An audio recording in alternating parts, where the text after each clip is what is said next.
walk you through a pretty basic 3D foundation application in real time. So this is the skin I'm starting with. It's cleansed, it's hydrated, and now we're gonna go in and use my 3D foundation palette. These are my favorite primers. I'm gonna start with the Wet n Wild Impossible Primer. It is a silicone-free primer. That's important. With this makeup, you don't wanna use any silicones. And first we're going to start with contour. So you're gonna do dots under your cheekbone. I have been loving this brush from Amazon. I will link it for you. And it's great because it just gives the perfect amount of product. So I like to do the dots because I think they're easier to blend out, especially along the hairline.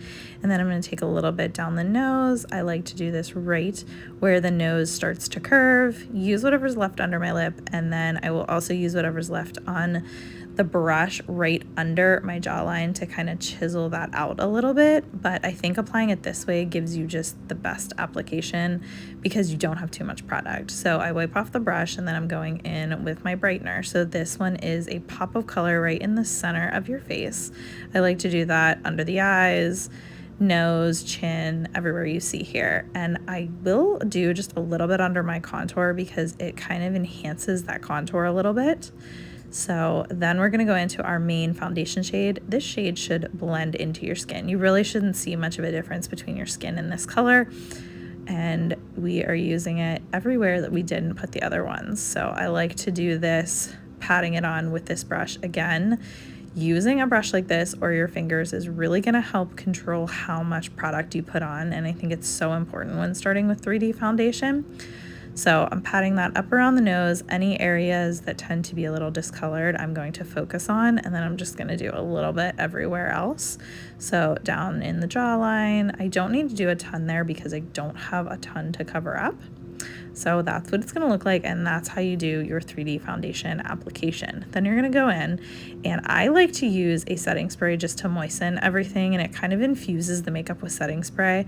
This one from e.l.f. Cosmetics is so good. It's $10, and it's good for every skin type. It is a kit staple for me.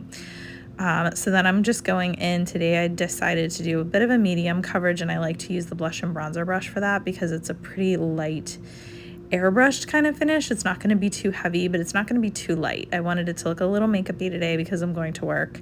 So I just wanted to be a little more put together. You're going to start with your lighter colors, patting everything in, and then you're going to go move on to your contour darker colors. You always want to be patting because you don't really want to move the makeup around. You put it in the areas that you want it.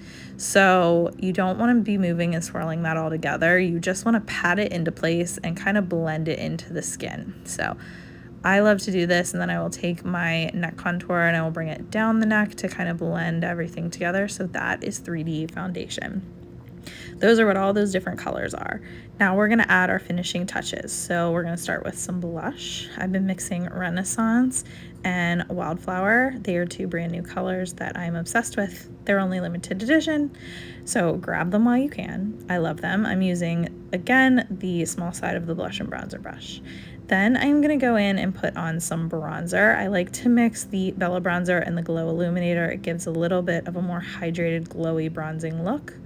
So I'm going to dust that anywhere the sun would hit, cheekbones, upper forehead, and maybe a little bit on the edge of my nose, just because why not? So I'm still using the blush and bronzer brush. I just flipped over to the fluffier side. It's just going to give a much lighter application. And then on the bottom layer of my palette, I have my powders, and that's where I have my setting powder. I'm using the powder brush and the Vanilla Dust setting powder. I set under my eyes, in my smile lines, in my T-zone, and right on my forehead. This is just going to take away that shine. It's going to help in my high movement areas, keep the makeup from budging all day, and it's just going to give a more seamless appearance in those areas where I tend to have a little bit more larger pores.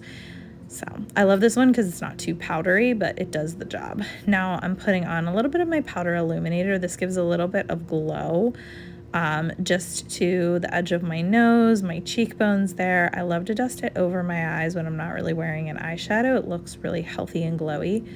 So anything that's not in your compact is obviously going to be your mascara. I love to put my mascara on with a small compact like this because I can look down and I tend to get a lot less mascara on my eyelids this way. I almost always get mascara on my eyelids and ruin my makeup, so that's a little trick I wanted to share with you. And then I tinted my brows recently, so I'm just putting in a clear brow gel to hold them in place because we need that. I'm going to go in with a glossy lip and cheek, which is my ultimate lip color I use all the time, Summer Love. And that's it. That is my 3D foundation and everything that's in my Seint compact. That's my light, glowy, everyday makeup look. Have a good day.